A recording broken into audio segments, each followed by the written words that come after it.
The first time I walked in a Catholic church, I was about 10 years old. I was shocked. I was shocked at the idols and statues everywhere, because in the Protestant religion, we were brought up to believe that the second commandment was just as important as the first commandment. The first commandment in the Bible, in Exodus, is the same as the first commandment in the book of Deuteronomy. It says, I am the Lord your God that brought you out of the land of Egypt in the house of bondage. You know no other God beside me. Beside me there's no other gods. Thou shalt not have any other gods beside me. How many in this room agree with that commandment? Raise your hand. You notice the Muslims are raising their hand, because it means Ashhadu la ilaha illallah. That's the first commandment for us as well. The second commandment you have clearly says, thou shalt not make any idol, any graven image of anything that creeps upon the earth, swims in the sea beneath, or flies in the air above. And I was sitting in a church one time, sitting there in the morning service, watching, the preacher talk. And, they go on and on and on. And sometimes you lose your train of thought. I was looking. Whoa! On the front of the podium, there was a fish. A fish. For the symbol, make you fishers of men. They had a fish. I said, whoa.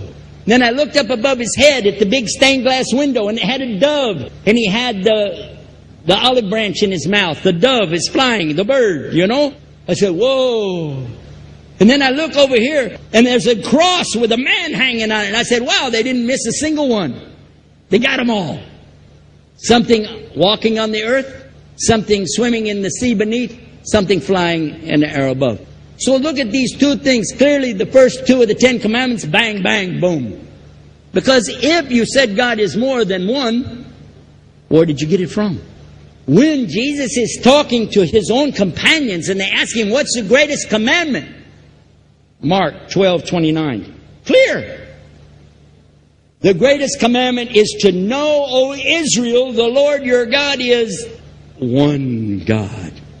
And you have to love him with all your heart, and all your mind, and all your strength. And this is no different from what Prophet Muhammad ﷺ was saying, the same thing to his people. Same thing I mentioned in the lecture. This is certainly for us the same. So what you see is Muslims practicing the commandments, and you see people claiming the commandments but practicing something else.